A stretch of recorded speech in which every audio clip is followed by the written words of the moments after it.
फाहियान जो आए जिन्होंने बुक लिखा फू यू की, और उसमें पूरा उन्होंने बयान किया है भारत के समाज का और उस तरह से कैसे वो डकैतों से छूट करके भागे हैं। उसके बाद कोई अगर चीनी यात्री आता है रिकॉर्डेड ऑन रिकॉर्डेड तो वो है हेन सांग।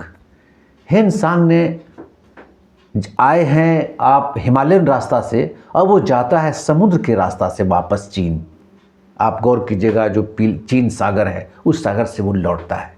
उन्होंने पूरे बयान में हर्ष के बारे में, एक राजा है जिसको कहते हैं कि अंतिम हिंदू सम्राट, हालांकि अंतिम हिंदू सम्राट कहना सम्राट वर्ड ही उस समय में अतिशयोक्ति है, चूँकि सम्राट कोई नहीं था, चूँकि उस वक्त राजा थे और महाराजा धीराज का पदवी लेते थे। मैंने इसके बारे में सजाया है, आपको बताया है कि एक सेंट्रलाइज गवर्नमेंट का खात्मा हो चुका है।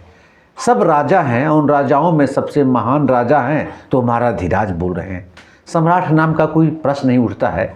तो ये कहना कि अंतिम हिंदू सम्राट थे, ये बात ही बेबुनियाद है। और हर्ष जो है वो बौद्ध को बड़ी संरक्षण देता है।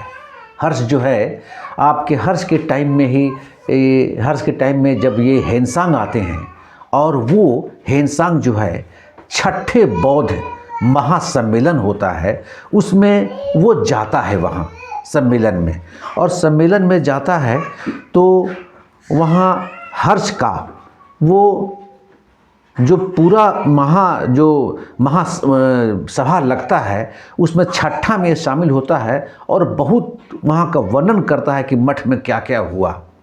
और हेन सांग जो है ये जो हेन सांग जो वर्णन कर रहा है हर्ष के बारे में बताता है कि कितना प्रतापी राजा है। और हेन सांग वहाँ के बाद फिर विदिशा, फिर मध्य प्रदेश, बहुत जगह जाता है। हर्ष के बारे में कहा जाता है कि हर्ष ने 3 पुस्तक लिखी है। वो पुस्तक है प्रियदर्शिका, रत्नावली और नागानंद।